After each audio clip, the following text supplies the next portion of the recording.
Shalom, bracha, paix et bénédiction à tous nos amis, ceux et celles qui nous écoutent, qui diffusent, qui partagent, qui like et qui apprécient, car je suis, avec l'aide de Hachem, précis, et tellement si près de toute personne, créature de l'Éternel, qui aime la foi, qui considère, qui admet qu'il existe un seul et unique maître du monde, seigneur du monde, Hakadosh Baruch Hu, comme nous on l'appelle dans notre judaïsme, Hakadosh, c'est-à-dire saint, le saint béni soit-il.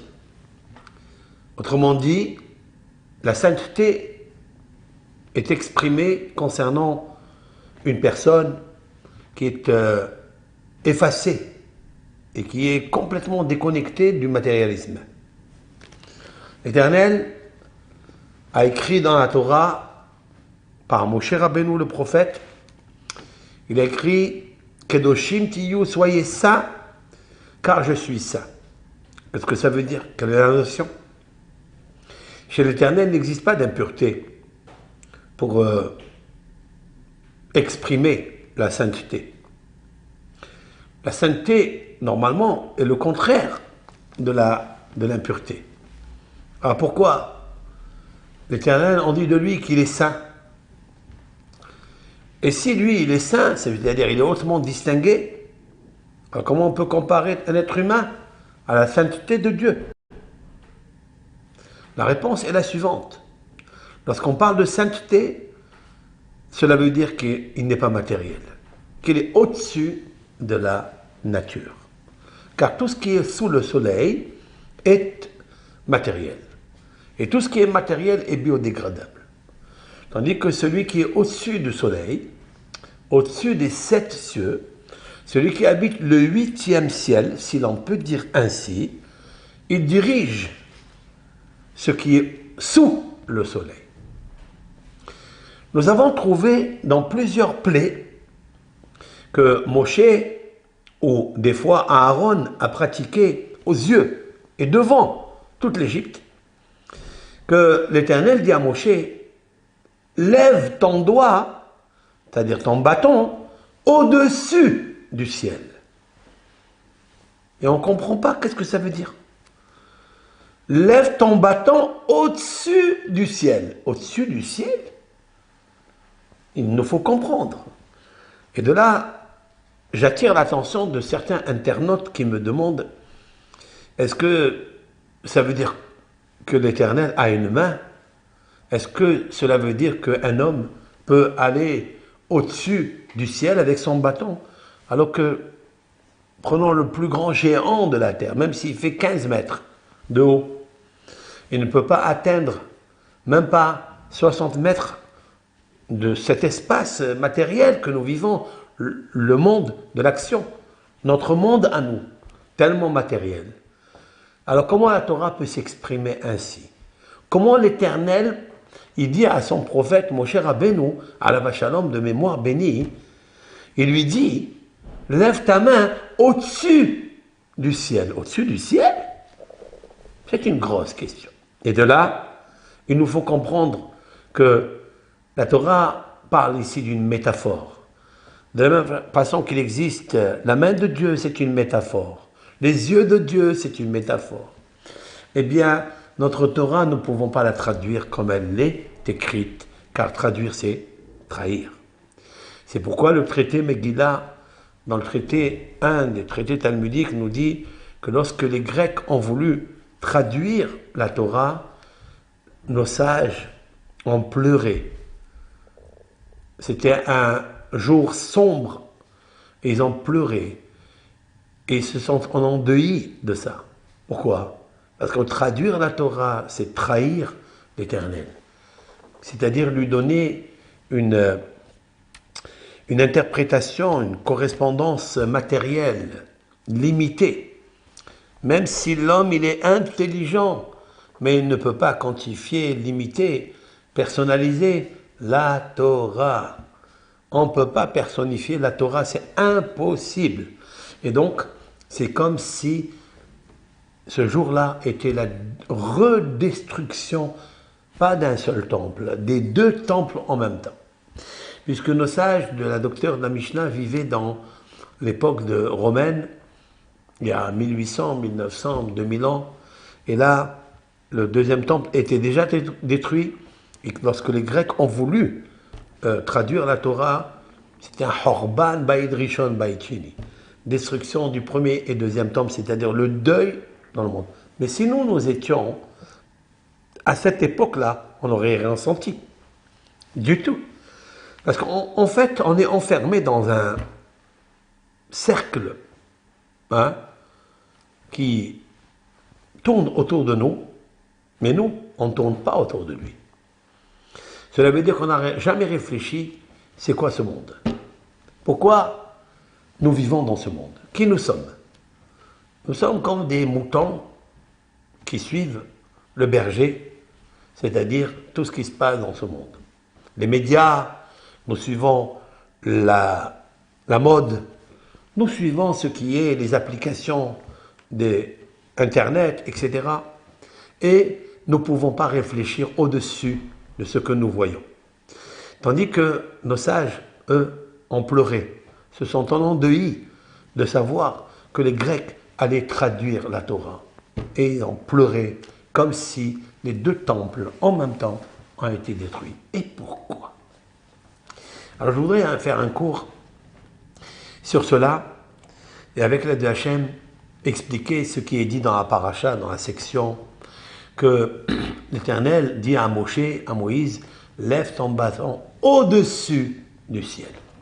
Maintenant, je vais apporter deux psaumes, puisque nous sommes dans la lecture des psaumes et des traductions des psaumes, et de temps en temps, même si je ne suis pas le cours d'une façon succincte, c'est-à-dire premier, deuxième, troisième, ça c'est un cours à part. Lorsqu'il arrive la section de la semaine, c'est-à-dire juste avant samedi, où nous allons lire la paracha, la péricope, la lecture qui est lue dans le monde entier, dans la communauté juive, qu'elle soit en Amérique, en Italie, en Espagne, en France, en Israël, de partout nous lisons la même section, oui, et parce qu'elle émane, elle dégage des secrets énormes, des secrets de la vie, un mode d'emploi, c'est-à-dire la feuille de route, comment nous devons nous conduire dans la semaine. La lecture de la semaine est un phare lumineux qui éclaire de ce qui se passe dans la semaine. C'est pourquoi nous lisons chaque vendredi, chaque samedi, nous lisons cette paracha, et des fois, et c'est pas qu'il est des fois, c'est que nous devons la lire deux fois le verset et une fois la traduction araméenne. Il est une mitzvah, il est même une obligation que chaque juif lise la paracha de la semaine vendredi. S'il ne peut pas terminer le vendredi, il la lira singulièrement, seul, de façon en aparté, d'accord? Même s'il n'y a pas une communauté de 10 personnes, de lire deux fois le verset et une fois la traduction en araméen. Il y a ici des grands secrets, c'est pour qu'ils s'habituent à faire pénétrer la lumière de messages, d'abord la lumière des lettres, des mots, des phrases, des versets, et puis après, bien sûr, la quintessence, message lumineux qui sort, qui émane, qui dégage, qui est dégagé, d'accord, des versets par les anecdotes, comme par exemple maintenant, nous parlons de la sortie d'Égypte, et nous arrivons à l'appeler des sauterelles, et puis l'obscurité en Égypte pendant 3 jours, et puis après la mort des premiers-nés égyptiens. Et le fait d'épargner, de sauver les premiers-nés hébreux. Tout ça, c'est écrit dans la Torah. C'est la même Torah. C'est le même livre qui nous a parlé de ces interdits, qui nous a parlé que Moïse, que Moshe Rabbeinu, c'est par la suite, il nous a parlé que Moshe Rabbeinu va être celui qui va recevoir la Torah au Mont Sinaï, va la diffuser, au peuple d'Israël, et puis ils vont passer dans le désert 40 jours, etc., etc. C'est la même Torah qui nous parle. Maintenant, il faut savoir que dans la paracha, il y a toujours un message très très important. Donc le message que je voudrais apporter aujourd'hui, je vais le baser sur 2 psaumes qui a priori sont contradictoires. Je vais prendre le psaume 57 et je vais le lire avec vous. Ce psaume, il est exceptionnel. C'est David Ameler, le roi David, va quitter sa ville car il sait que Shaoul, son beau-père, Saül, est en train de le poursuivre pour le tuer, vous le savez. Et le roi David se cache donc dans une méhara, c'est-à-dire dans une grotte. Honeni Elohim, Honeni. Et le roi David, bien sûr, lorsqu'il sait qu'il y a tellement d'ennemis à lui, il dit « Dieu, sois-moi propice, ô Dieu, sois-moi propice, car en toi s'abrite mon âme. » Ki becha hasaya nafshi. Écoutez bien les paroles que le roi David dit dans sa prière. Très, très important. Nous devons, chers amis, toujours employer les mêmes termes, les mêmes requêtes, les mêmes mots que le roi David a pratiqués lorsqu'il était dans la détresse. Lorsqu'une personne se trouve dans la grotte, lorsqu'il se trouve dans le marécage, lorsqu'il se trouve dans les ténèbres, dans la souffrance, dans la peine, il devra employer des termes comme cela. Car vous savez très bien que les maladies poursuivent l'homme. Les intempéries de la vie, c'est-à-dire tout ce qui se bouscule par les pandémies ou les flèches du jour empoisonnées qui viennent, les mauvaises nouvelles, qui viennent chercher l'homme pour le détruire, il faut savoir qu'il existe un abri. Il existe un abri. Et le roi David, il dit, je m'abrite dans quoi? Je m'abrite dans une caverne. Mais cette grotte-là, cette caverne, elle ne peut pas me protéger. Mais en fait, la caverne lui donne une idée géniale, que l'Éternel lui-même est un abri. Donc, je suis dans la caverne, qui est facilement remarquable, c'est-à-dire qui apparaît facilement à tout celui qui cherche à trouver David, le fugitif. Mais David Amelech, il dit, je ne peux pas me cacher dans cette caverne. C'est pas possible. Tellement de personnes, de soldats, de traîtres, Shaoul a pour me trouver facilement. Mais je rentre dans la caverne, soi-disant c'est elle qui me protège, mais en fait mon âme est attachée à toi, l'Éternel. C'est ça qui est extraordinaire. Honeni à Hachem, Elohim. Il ne parle pas de Hachem, il ne parle pas de Yud-Kevav, c'est un tétragramme. Il parle de Elohim, c'est-à-dire la puissance nécessaire. C'est-à-dire celui qui possède les puissances, celui qui gouverne tout, et celui qui a la possibilité, de toutes les possibilités, de sauver un homme. Je ne pense pas qu'aujourd'hui on a pensé à ça. Juste aujourd'hui, est-ce qu'on a pensé à l'Éternel qui s'appelle Elohim, c'est-à-dire au-dessus de la nature. L'Éternel, c'est au-dessus du soleil. Au-dessus du soleil. Donc le roi David, il dit Honeni Elohim, c'est-à-dire sois propice à moi, Éternel, c'est-à-dire gratifie-moi, aie pitié de moi. Et il le répète 2 fois, Honeni Elohim, Honeni. C'est-à-dire il était tellement dans une détresse tellement propice, hein, à un moment tellement propice où le Shaoul, son beau-père, le roi Saül, pouvait le trouver jusqu'à ce que David Amelech, le roi David, il dit Hachem, Elohim, puissance, Honeni Elohim, sois-moi propice. Kibecha, car en toi, Hasaya, s'abrite Nafshi, mon âme. Il ajoute encore quelque chose. Au Betzel kenafecha ehese. Dans l'ombre de tes ailes, je vais m'abriter. Adia havor havot. C'est-à-dire, je me mets à couvert à l'ombre de tes ailes jusqu'à ce que le malheur ait passé. Waouh. C'est incroyable. Je suis dans une caverne, mais j'y vois dans cette caverne Dieu. C'est ça, en fait, l'idée de David Ameller. Il demande une aide de Dieu et il demande quelque chose d'incompréhensible. Il demande que Dieu il soit pour lui un abri, que son âme s'abrite en lui et que aussi son âme s'abrite sous les ailes de l'Éternel. Qu'est-ce que les ailes de l'Éternel, l'ombre de l'Éternel? Ubsel kenafecha. Waouh! Lorsque je dis, je pose une question gentiment pour tous et ceux qui me suivent, je pose une question. Vous savez très bien que les psaumes ont une faculté dimensionnelle tellement subtile qu'il nous faut traduire chaque chose et tirer de là la lumière qui va nous aider dans notre vie, chacun dans sa vie. Et toutes les créatures doivent connaître cela. C'est-à-dire quoi? Il dit, je suis, mon âme, elle s'abrite en toi. Alors, il n'a pas expliqué. C'est quoi elle s'abrite en toi? C'est qui toi? C'est quoi toi? Est-ce que c'est un personnage? Est-ce que Dieu c'est une force? C'est une puissance? C'est quoi? Et en plus, Uvetzel kenafecha. Là, il est en train d'expliquer que l'Éternel a des ailes.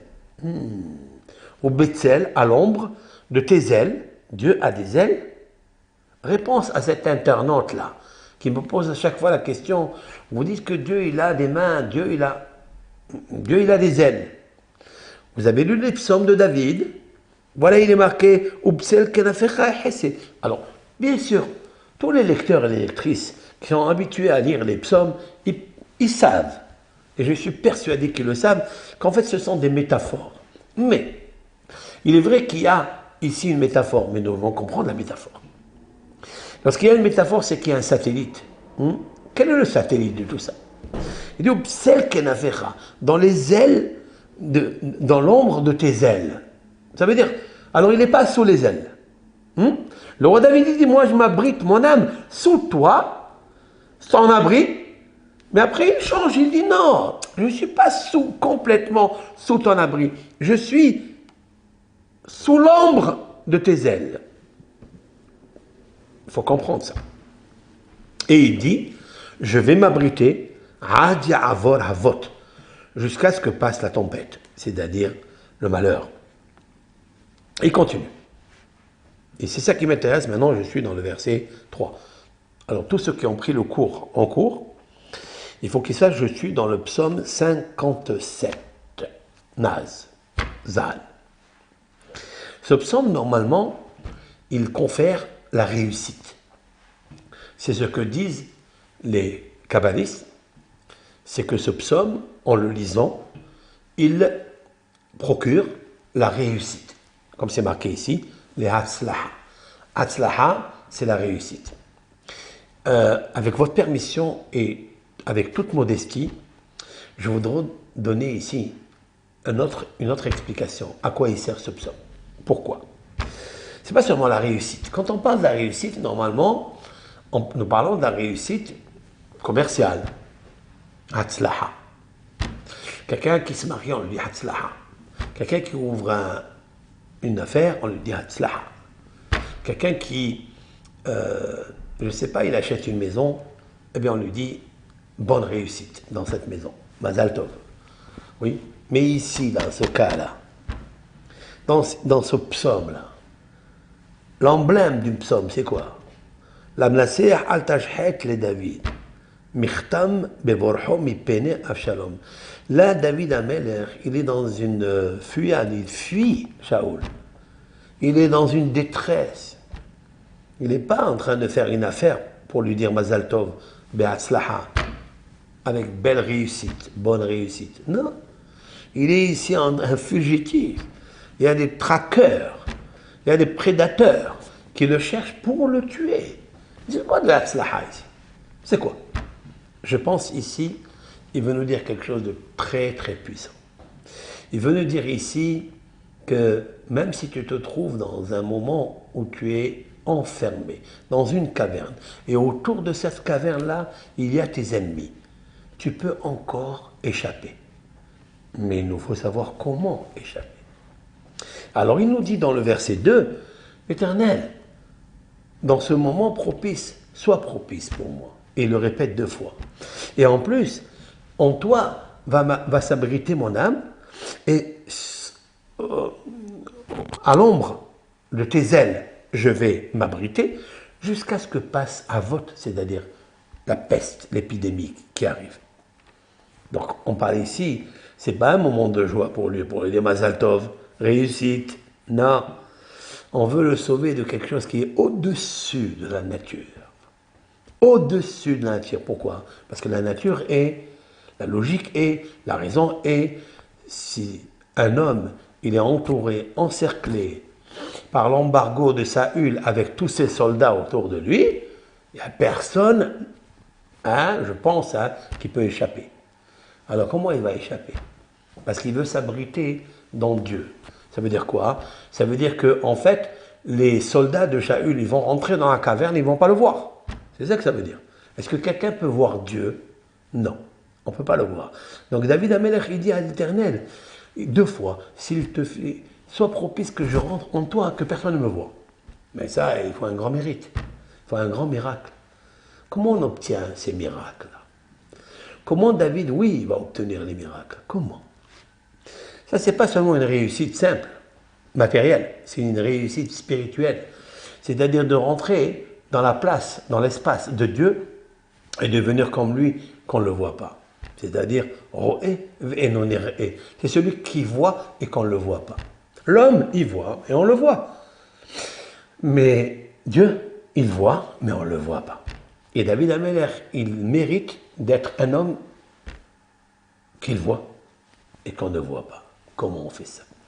Psaume 3. Ekra l'Elohim Elyon. J'appelle le puissant Hachem. Et El Gomer Alay. Waouh, waouh, waouh. Je vais traduire ça en français. C'est-à-dire, j'appelle l'Éternel qui est au-dessus. Elyon. C'est quoi Elyon? Ça veut dire il est au-dessus de la nature. Qu'est-ce que ça veut dire? Dieu, il est supérieur. Supérieur à quoi? Mais c'est sûr que l'Éternel est supérieur. Déjà, il est saint. Et donc, il est supérieur par rapport à la matérialité. Ça, on le sait. Que Dieu est supérieur. Regardez toutes les créatures de Dieu, comment ils le respectent, comment ils l'aiment, comment ils sont amoureux de Dieu. Ils ont la foi en lui. Bien sûr qu'il est supérieur. De quoi s'agit-il ici?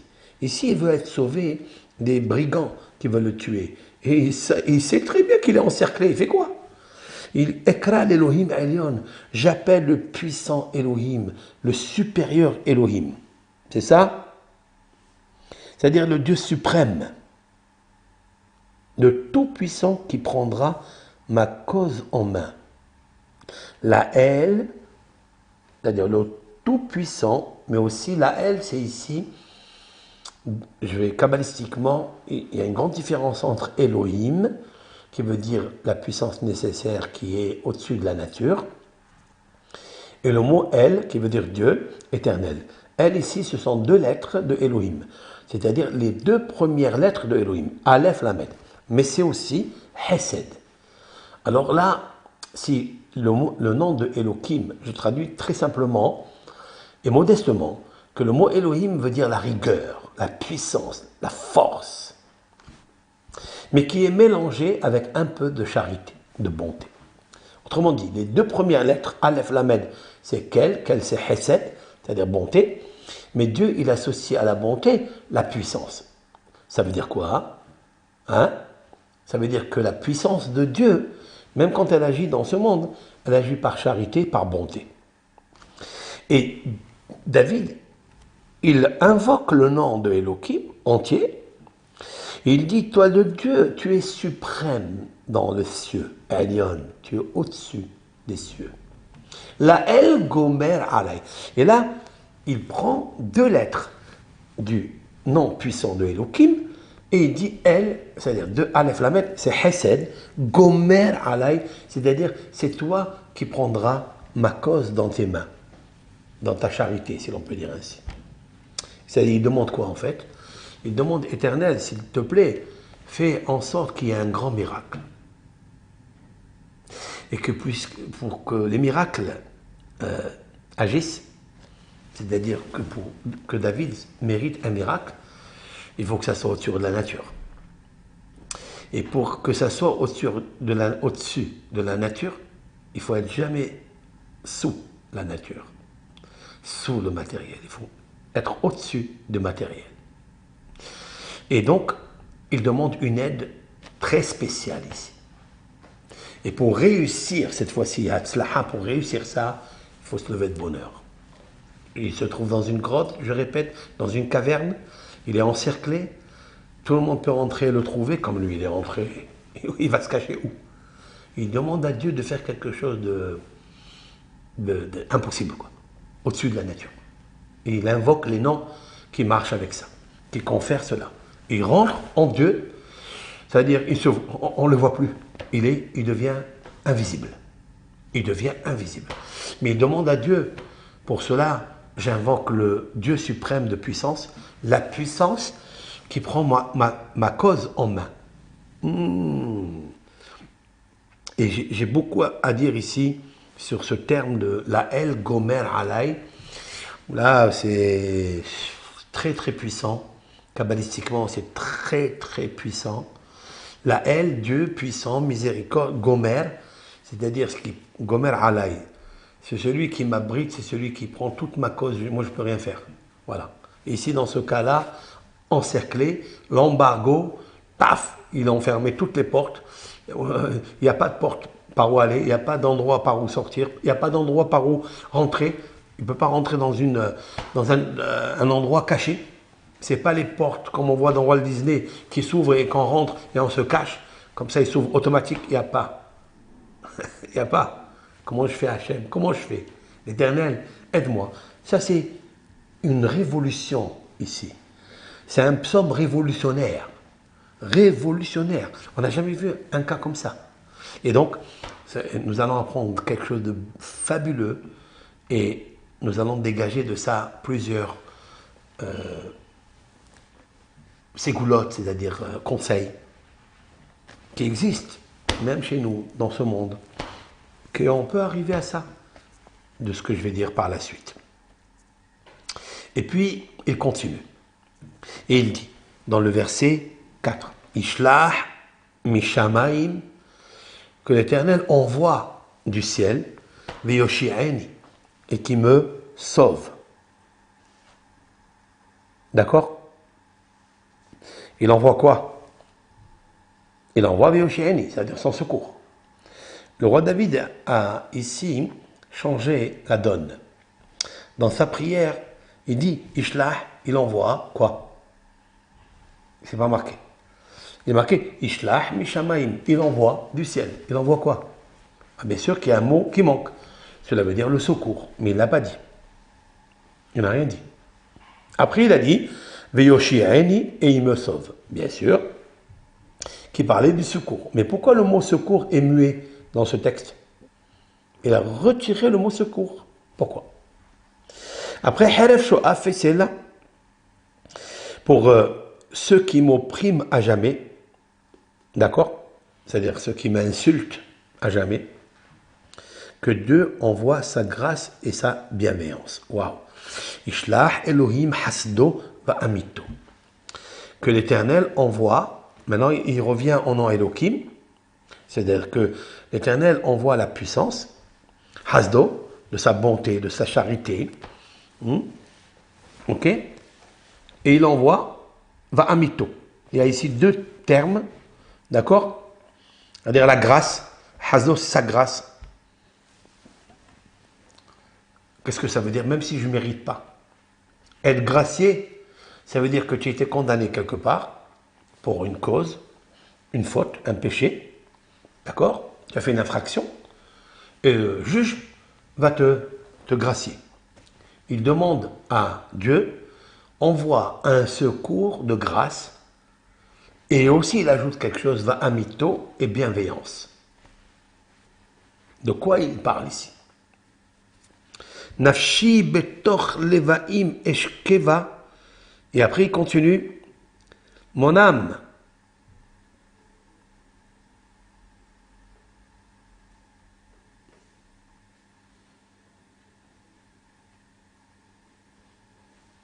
Ça veut dire, en fait,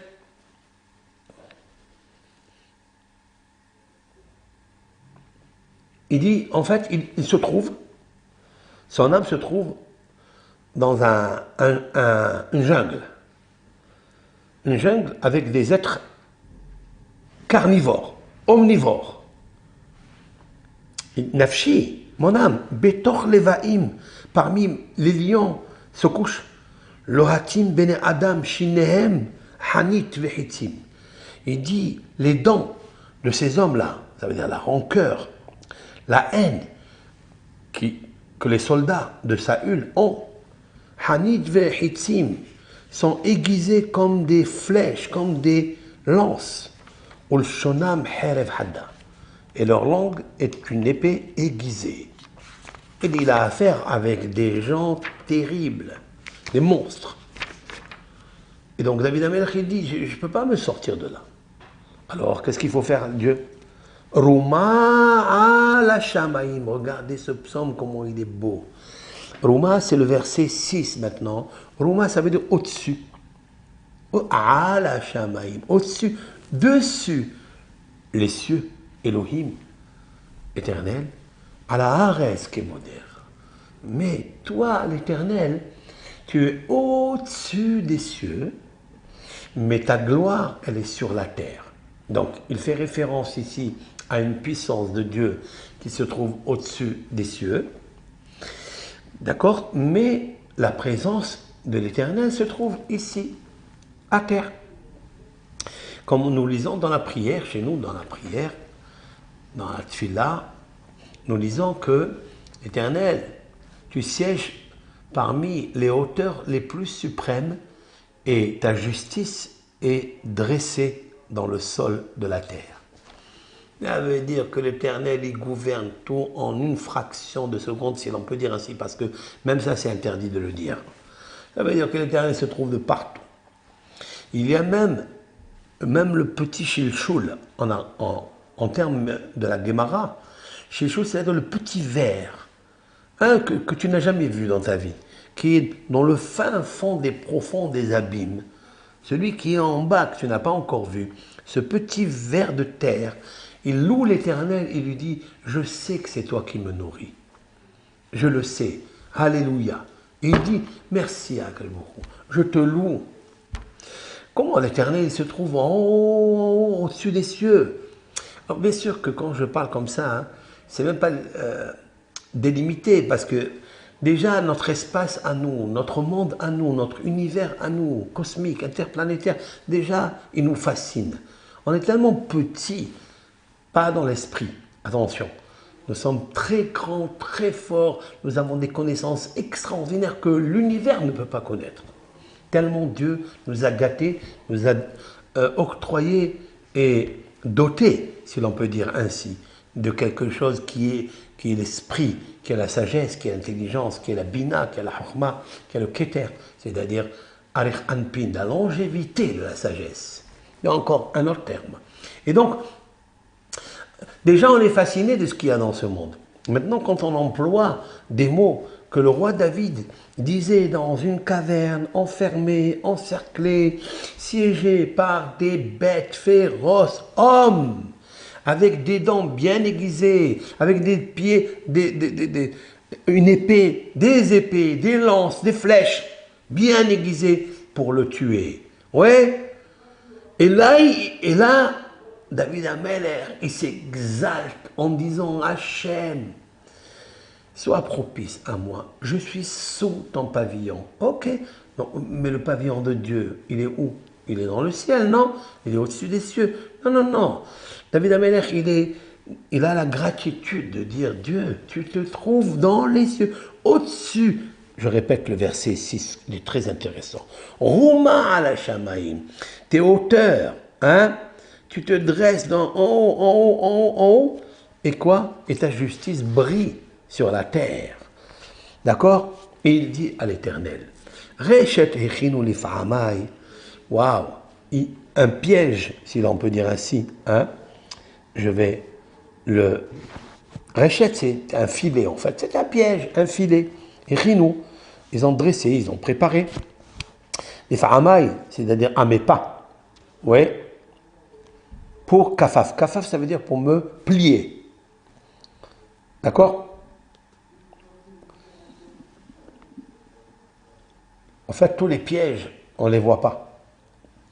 Tous les pièges que nous tend le mauvais penchant, les forces négatives, ce sont des pièges qu'on ne voit pas. Et tous ces pièges, c'est pour nous faire succomber, nous faire piéger, nous faire plier, soumettre à leur force. Nafshi karu lefanai shiha. On avait creusé une fosse devant moi. C'est-à-dire, l'homme, il marche et il tombe dans une fosse. Cette fosse, elle est venue d'où? Elle est venue parce qu'ils l'ont préparée, pour qu'il tombe dedans. D'accord? Naflou betora, c'est là. Et le roi David dit, là, il est en train de remercier Dieu, que ceux qui ont creusé la fosse, c'était des gens de fausseté. Et quand c'est des gens de fausseté qui creusent une fosse, alors l'Éternel, il les fausse. Et alors il les fait tomber dedans. Car tout celui qui ouvre une fosse pour tuer une créature de Dieu, qui n'a rien fait, alors il tombera dedans, lui le premier. Ça c'est le verset donc 7. Et le verset 8, je n'ai pas encore commencé mon cours, hein. Attendez. Nachon libi Elohim, nachon libi ashira vazamera. Et là, mon cœur reste ferme, ô Dieu, mon cœur reste ferme. Je puis chanter, célébrer les louanges, tes louanges. Ah. Ça veut dire quoi? Ça veut dire que le roi David, même qu'il voit que tous ces soldats, Saül, avec tous ces gens bien armés, et jusqu'aux dents, avec des dents bien aiguisées, comme des flèches, comme des flambeaux, et quand même, il reste ferme en Hachem. Ça, c'est grandiose. Nachon libi Elohim, nachon libi. Il répète 2 fois que son cœur est ferme, en Dieu. Et alors, quelle est la preuve qu'un homme, il peut dire, moi, je crois en Dieu. Allah, Akadosh Baruch Hu, Elohim, Éternel, Dieu, etc., tout-puissant. Quelle est la preuve qu'en fait, tu as vraiment ton cœur qui est ferme? Vous savez quelle est la preuve? Quand il ne ferme pas sa bouche.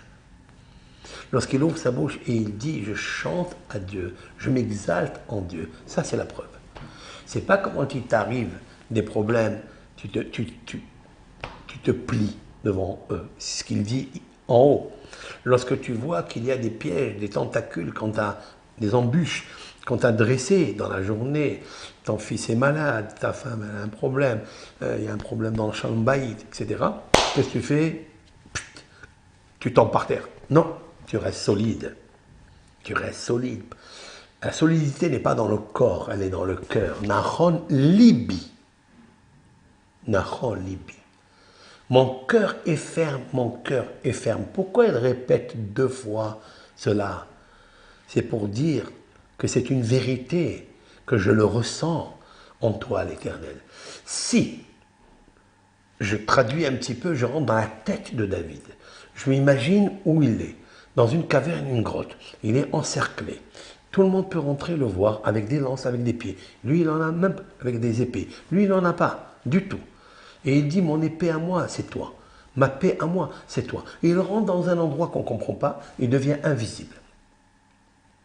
Et il dit, tu sais pourquoi je peux dire ça? Tu sais pourquoi je peux invoquer Dieu? Je peux lui demander ça? Je peux oser lui demander? Tu sais pourquoi? Parce que tu sais très bien, l'Éternel, que Nachon libi, Nachon libi. Nachon, ça veut dire mon cœur est ferme en toi.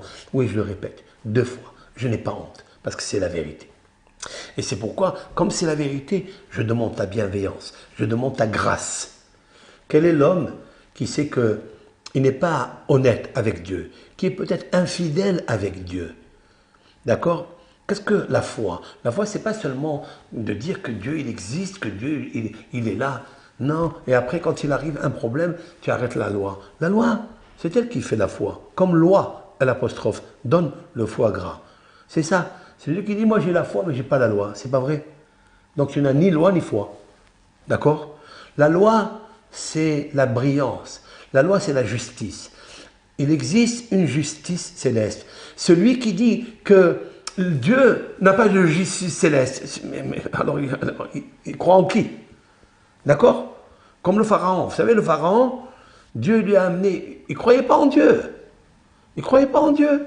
Il dit, non, mais ouais, il existe Elohim, il existe une puissance, il existe les étoiles, c'est sûr et certain qu'il y a une merveille, une mère qui veille dans ce monde. Elle existe, il s'appelle Elohim, il y a une puissance. Ok, mais que l'Éternel lui-même, il est charité, il est justice, que l'Éternel, il octroie à celui qui fait sa volonté, à celui qui suit la justice, il lui octroie la bienveillance, la grâce, le bonheur, la réussite. Et à celui qui ne fait pas, vous croyez qu'il va s'occuper de ça? Vous croyez que l'Éternel va frapper celui qui ne fait pas la loi? Mais jamais de la vie. Pourquoi l'Éternel a le temps de s'occuper de ça? Il n'a pas le temps. Pourquoi? Parce qu'il est Rouma à la Shamaï, parce que l'Éternel est au-dessus, là-bas, il est resté là-bas. Là-bas, c'est sa gloire, là-bas, c'est son trône divin, c'est l'endroit de son respect. Il n'y a que les anges qui peuvent connaître qu'est-ce que c'est. Mais ici à terre, vous croyez que sa justice brille sur la terre? Ça veut dire brille. Il dit Dieu, il brille sur la terre aussi. Dieu, le roi David, il a dit Rouma ala Shamaïm Elohim, dans le verset 6. L'Éternel, tu es au-dessus dans les cieux. Elohim, tu es puissant. Ala Ares Kevodecha. Et là, il ajoute Al Kol Ares Kevodecha. C'est-à-dire sur tout l'univers. Il n'a pas dit sur la terre. On aurait pu dire la terre, c'est tel pays, tel pays. Non, chaque particule de la terre. Le mot Al-Kol, le mot Kol en français, ça veut dire toute la terre. Toutes les particules, molécules, là où il y a une énergie, se trouve là-bas, éternel. Kevodecha, ta gloire. On aurait pu penser que vous savez que le trône divin s'appelle Kiseh HaKavod. Je traduis la chaise, le trône, la chaise, le trône, HaKavod, de l'honneur, du royaume. On aurait pu dire que c'est seulement en haut. David Amelech, il dit, si quelqu'un y croit à ça, c'est qu'il ne croit pas en Dieu. Du tout, du tout. Et le roi David, pour attirer le secours céleste, pour attirer le secours céleste en bas, il est obligé de dire que l'Éternel, il gouverne le ciel. Il gouverne le ciel. Il gouverne tout, le ciel et la terre. Ça veut dire que David Amelech, il sait qu'il y a une configuration de ce que l'Éternel, en sa puissance, existe. Et cette existence de la puissance de Dieu rayonne et brille jusqu'à la justice terrestre. Et en fait, je dirais quelque chose de plus que la justice terrestre, elle est encore plus grande que la justice céleste, c'est-à-dire au-dessus des cieux. Je vais expliquer tout cela. Et c'est ça que le roi David cherche. Pour être protégé en bas, il faut croire en cela. Je disais tout à l'heure que le pharaon ne voulait pas croire. Qu'est-ce que fait Dieu? Il lui envoie les grenouilles. Il fait sortir tous les grenouilles du Nil et ils rentrent de partout. Les grenouilles, quand ils ont faim, ils vont là où il y a le pétrin qui ne pétrit plus. Ils ont mangé tous les pâtes, tous les pains, les levures. Toute l'alimentation céréale ont été mangées par les Sfardéim, ce qu'on appelle Sfardéim. En hébreu, Sfardéim, ce sont les grenouilles. Parce que la grenouille est très intelligente. La grenouille, elle fait un sous-marin et elle rentre de partout. Même dans le lit du pharaon. Et il y avait des gens qui mangeaient des grenouilles. Parce qu'ils avaient faim. Ils ne trouvaient plus quoi manger. Et la grenouille, dans son ventre, elle disait au pharaon, crois, crois, crois, crois, crois, crois, crois. Lui, il ne croyait pas. Il dit crois, crois, crois. Il faut mettre une croix sur l'idolâtrie. Vous comprenez? Il faut mettre une croix sur la croix de l'idolâtrie. Et il faut croire en un seul Dieu, Il n'y a pas d'intermédiaire. Même Moshe Rabbeinu n'était qu'une vitrine transparente pour voir Dieu. Tous les justes de ce monde, les grands maîtres, ne sont qu'une vitrine parce qu'il est transparent. Jamais Moshe Rabbeinu il a dit je suis. C'est moi qui ai ouvert la mer rouge, c'est moi qui fais les miracles. Dieu l'a averti.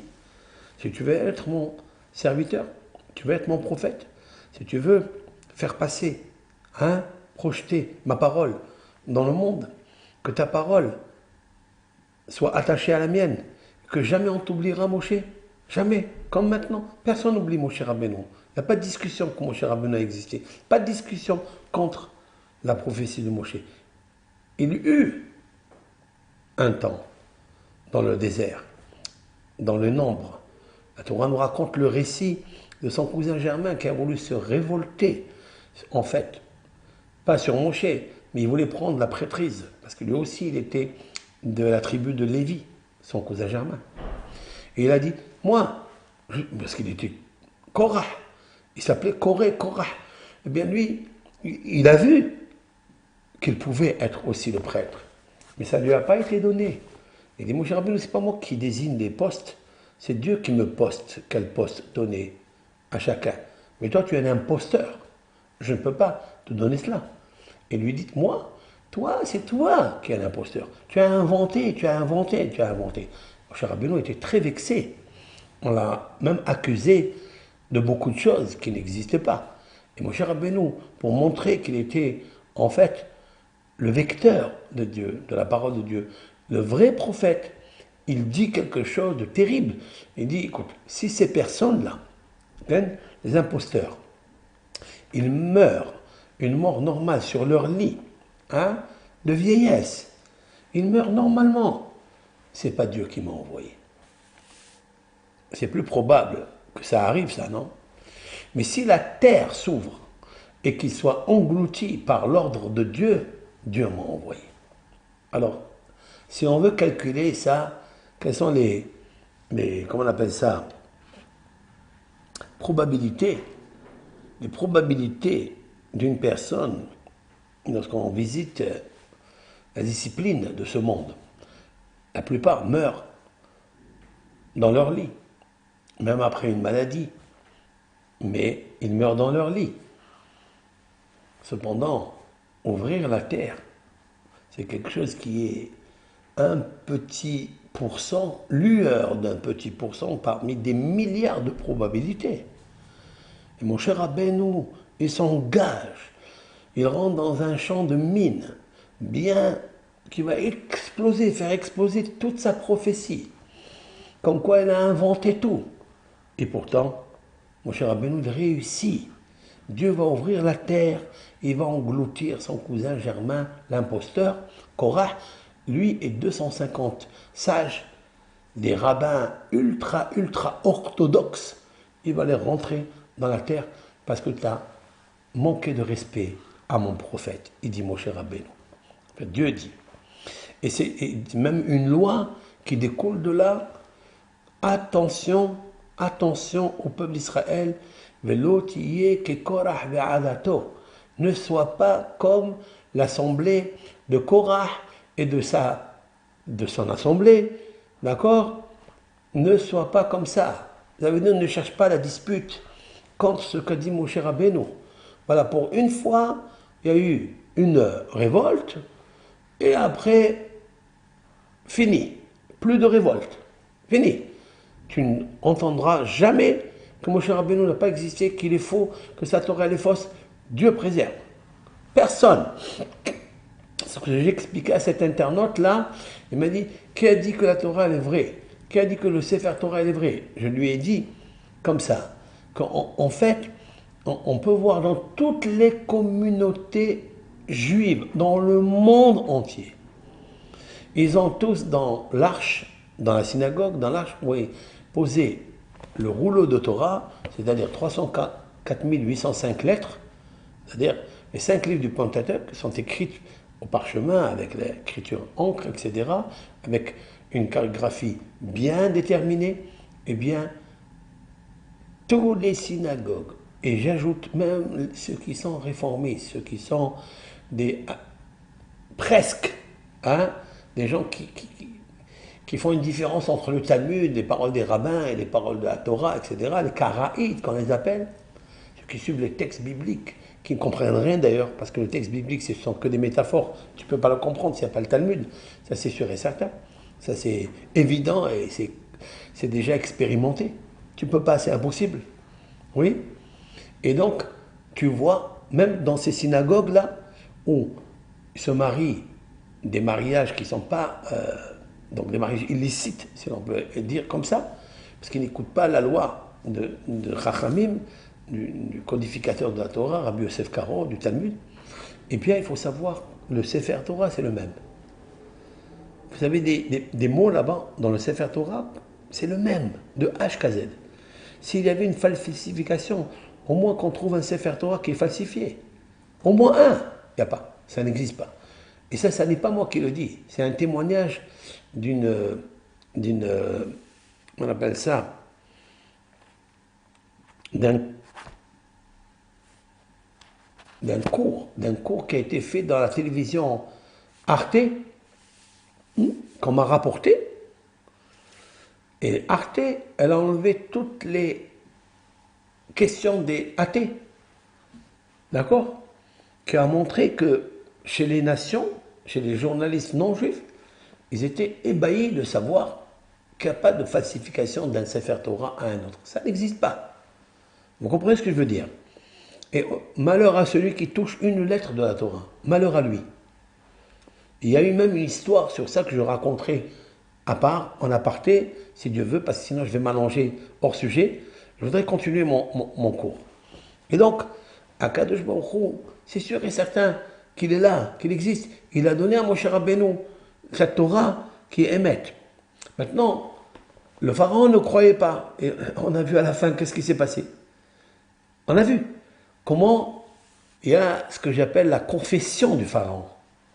Le pharaon, c'est le monde kara moderne qui veut chapeauter le monde, enlever la liberté. Le pharaon a voulu enlever la liberté du Ham Israël. C'est pour ça que la fête de Pâques, elle s'appelle Zman Herutenu. C'est la période, ce sera presque dans 2 mois, la période de Herutenu, de notre liberté. Voilà ce qu'ils ont voulu enlever au peuple hébreu. Et avec d'autres esclaves qu'il y avait là-bas. Le peuple hébreu était esclave et esclave de sa liberté, malheureusement. Prisonnier de sa liberté.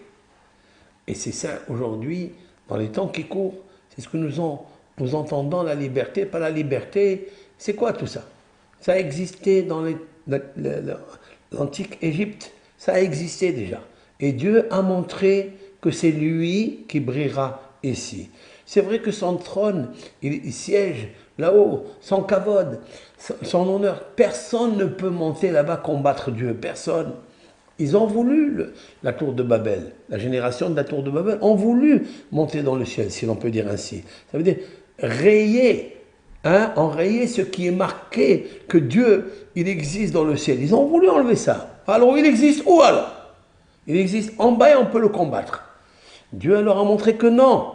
Le pharaon, pareil, dit, Dieu, c'est moi ici. C'est lui Dieu. C'est quoi Dieu? C'est lui qui a créé le Nil. Et c'est lui qui s'est créé à lui. Bon, on va voir où tu vas aller. Et puis, à la 8e plaie, c'est-à-dire celle des sauterelles, il s'est confessé à Moshe devant Dieu. Il dit, Hatati achapam. Maintenant j'ai fauté. Sana hatati achapam. Sana, ça veut dire supporte ma faute. Ne me tue pas. Laisse-moi vivre. Donne-moi à manger. Laisse-moi vivre. Laisse-moi respirer. Le pharaon se confesse devant la lumière de Dieu, devant la foi de Dieu. Et il dit, maintenant vous pouvez partir. Juste enlève-moi la mort. Cette mort-là des sauterelles, parce qu'elle est rentrée de partout. Elle a saccagé le bois, elle a mangé les fruits, elle a mangé les herbes, elle a mangé le bois, elle a tout mangé, il ne restait plus rien. Les grenouilles, au moins ils ont mangé la pâte, ils ont mangé le levain, ils ont mangé tout ce qui a été pétri dans les fours, etc. Mais les sauterelles, elles n'ont aucune pitié, de rien du tout. Elles sont rentrées, elles ont saccagé les arbres, le bois, elles ont tout mangé, les récoltes, tout. Et là, il dit, c'est une mort, ça. Ça, c'est une mort. Enlève-moi cette mort-là. Mais il dit quelque chose. Sana hatati. Ça, supporte. Na, s'il te plaît. Hatati, ma faute. Il avoue, il se confesse.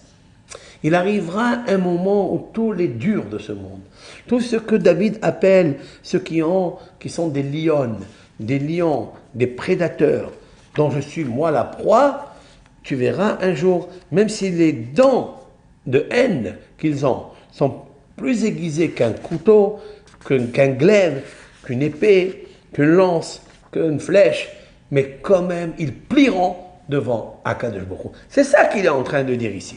Et après il continue. Ora kevodi, ora nevel vechinor. Il dit, c'est incroyable ce qu'il dit là. Il dit, réveille-toi, ô mon âme, réveillez-vous, lutte et harpe. Qu'est-ce qu'il veut là? Je veux réveiller l'aurore. Dieu, il donne la force à David dans un moment de détresse insoupçonnable, implacable. Il a encore le temps de chanter avec la harpe et la lutte. L-U-T-H. Il veut chanter. Il est dans une lutte. L-U-T-E. Il est dans une lutte avec la force du mal. Et comment il combat cette lutte, L-U-T-E, il l'a avec la lutte, L-U-T-H. Parce qu'il faut toujours prendre la hache et couper la force négative. Quelle est la hache de la lutte? C'est Azamera. Je chanterai, Ashira. Je m'exalterai devant toi, Hachem. Waouh! Quel... En fait, c'est un conseil miracle. L'être humain, il est habitué par sa nature à lorsqu'il voit des choses qui sont contre-façons, des contre-façons façonnables par Dieu, eh bien, lui, pour enlever ces amertumes, ces contradictions, c'est toutes ces forces négatives qui viennent pour le piquer, pour le déstabiliser, le piéger, l'incliner. David Amelech, il a une solution. Il rentre en Dieu, invisible, mais il rentre sous les ailes de Dieu, que je vais expliquer c'est quoi cette histoire de ailes et l'ombre des ailes. Je vais expliquer ça parce que ça mérite une explication presque séphirotique, sinon on ne comprend pas. Selon le texte lui-même, Dieu n'a pas de zèle, et ça serait de l'excès de zèle d'expliquer que Dieu a des ailes, et du diesel surtout. Alors il dit, je chante à Dieu, oh mon âme, réveille-toi. Comment il réveille son âme? Il la réveille avec la lutte et la harpe. Et après, verset, il va réveiller l'aurore, il va réveiller le matin. Pourquoi il réveille le matin quoi? Nos sages interprètent cela dans un texte dans le Talmud, le traité Brachot, que le roi David, comment il se réveillait le matin? Et il se réveillait avant le matin. Quelqu'un peut se réveiller avant le matin? Ça veut dire avant que l'aurore arrive, David Amelech était déjà réveillé. Et le Talmud dit que jamais le matin a réveillé David. C'est lui qui s'est réveillé avant le matin. Alors le Talmud il dit, mais comment il a fait? Est-ce qu'il avait une montre? Il avait un réveil? Le Talmud dit oui, il avait un réveil. Quel réveil? Sa harpe. Mais comment? Est-ce qu'une harpe, elle est intelligente? Il dit oui, elle est intelligente. Pourquoi? Parce que le roi David connaissait le vent qui souffle du nord. Dans la nuit, il y a une station vent du nord qui siffle, qui souffle, et donc il avait la harpe au-dessus de son lit. Il mettait la harpe au-dessus de son lit, et lorsque venait ce vent-là du nord, il touchait les cordes de la harpe et elle chantait. Et grâce à ça, le roi David se réveillait. Et en fait, c'est pourquoi qu'il dit ici, oh réveille-toi mon âme, réveille-toi, réveillez-vous, la lutte et la harpe, grâce à ce vent du nord. C'est très très puissant ce qu'il est en train de me dire ici. Mais en fait, l'histoire du Kinor, c'est-à-dire qu'il dit, un Evel Vechinor, Kinor c'est la harpe. Mais c'est quoi cette histoire de Kinor? En fait, Le kinor, c'est la harpe, parce qu'il chante. David Amelech chantait avec sa harpe, il jouait de la musique avec les cordes pour réveiller la miséricorde. Dieu, quand il avait les cordes misères, quand il était dans les cordes misères, c'est-à-dire il était attaché par l'embargo, par le siège de Shaoul, il emploie ce qu'on appelle la harpe, le kinor, en hébreu, c'est très significatif. Kinor, comment ça s'écrit kinor? Chaf, Nun, Vav, Resh. 4 lettres. Kinor. Chaf, je répète, Chaf c'est 20. Nun c'est 50, ça fait 70. Après vous avez le Vav, c'est 6, ça fait 76.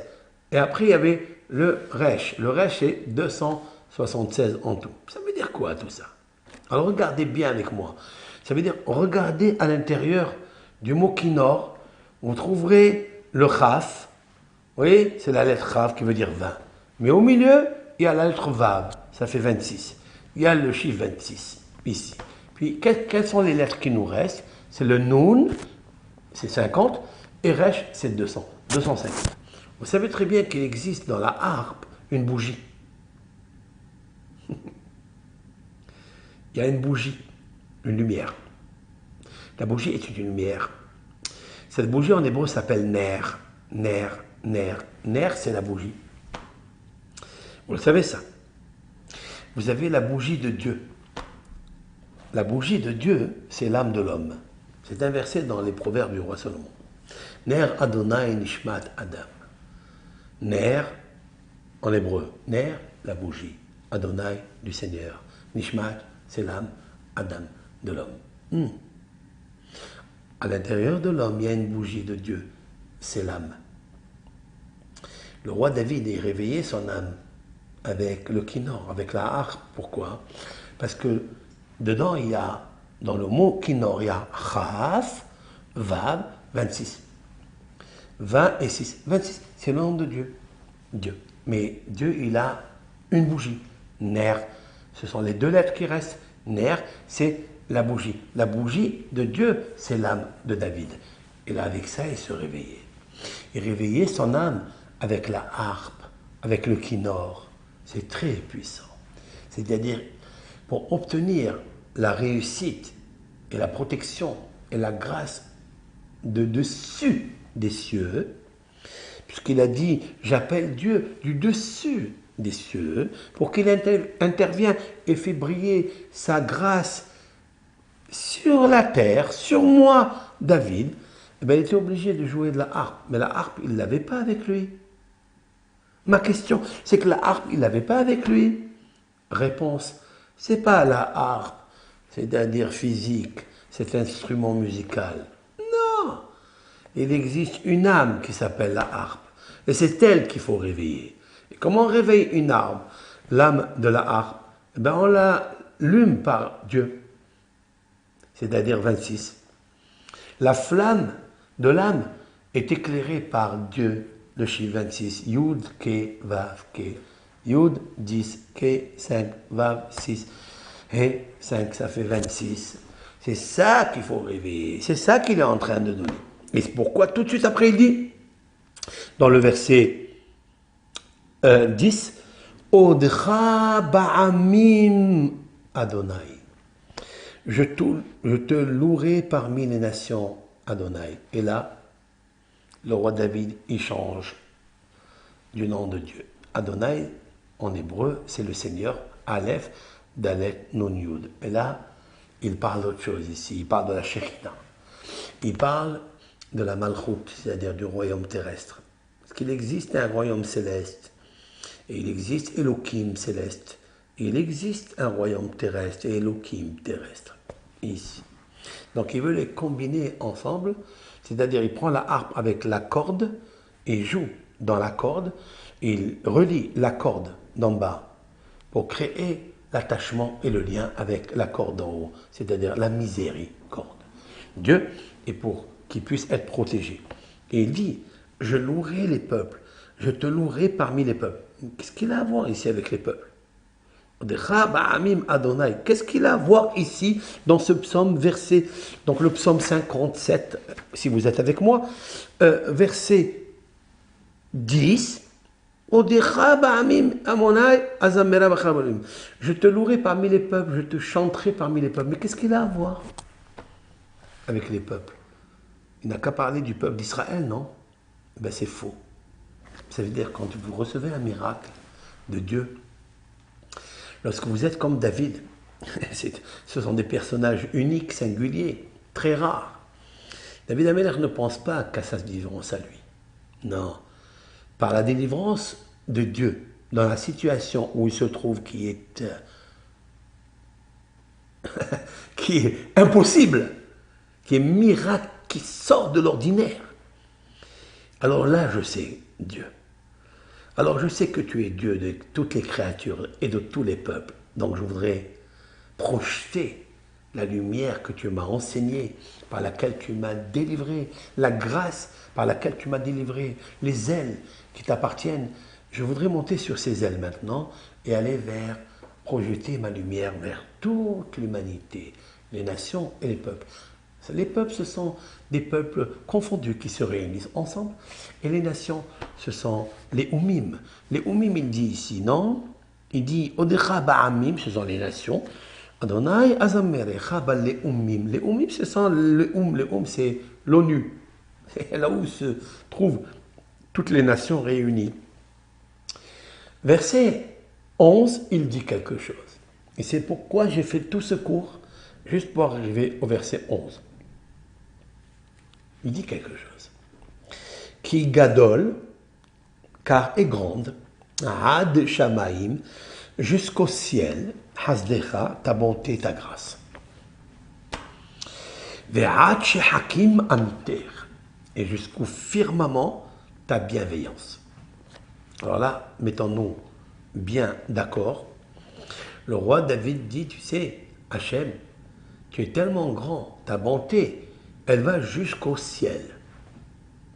Et il explique après, ta bienveillance jusqu'au firmament céleste. Qui ne connaît pas le firmament céleste? C'est ce que tu vois avec tes yeux. Tu vois un firmament qui s'étend dans l'univers entier. Et il est illimité, hein, interminable, infini. Ok?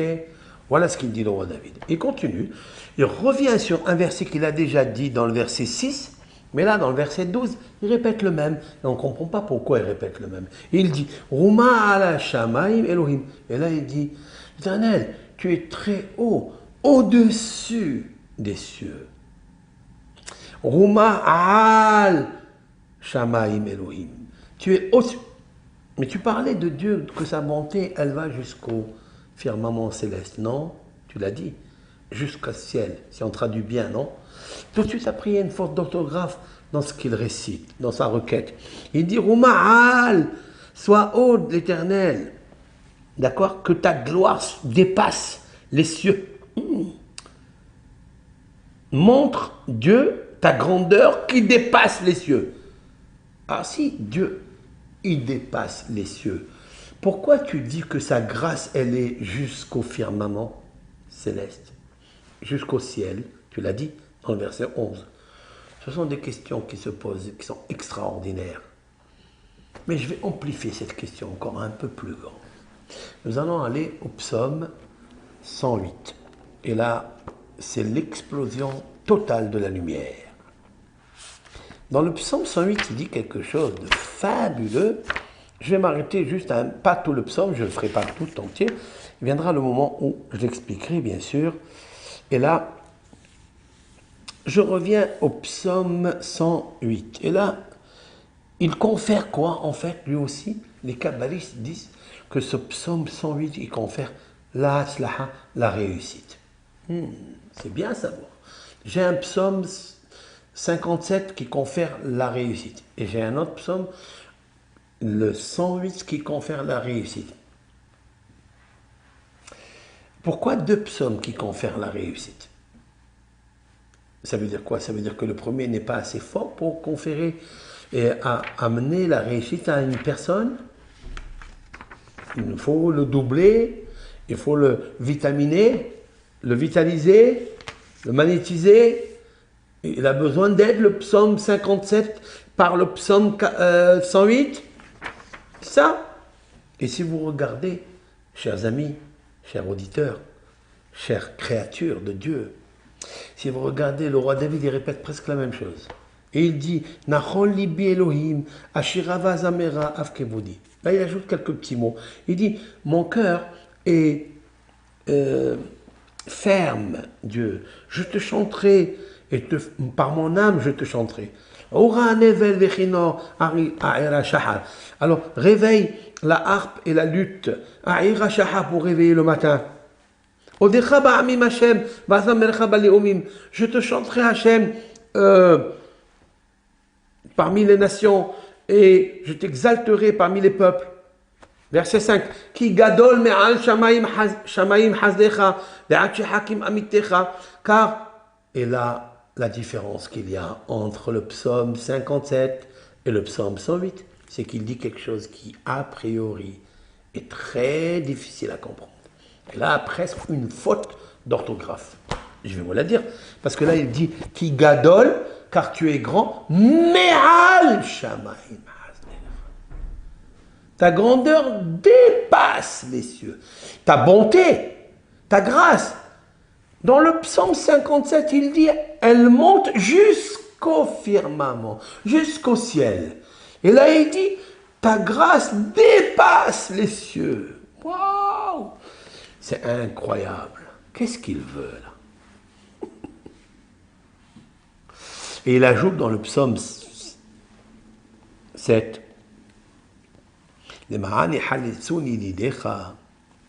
afin que soient protégés tes bien-aimés.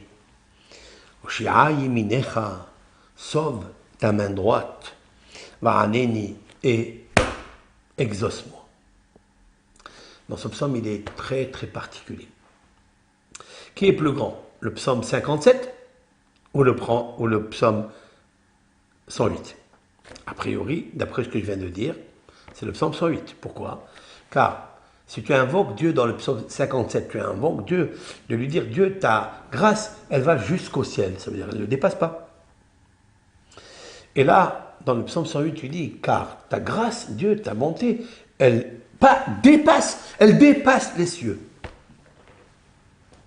S'il vous plaît, je vous invite à écouter ce cours que je viens de dire, à vérifier ce que j'ai dit, pour que je vous donne la réponse qui viendra après, parce que sinon ça fait trop long. Donc, ça sera un premier cours, première partie.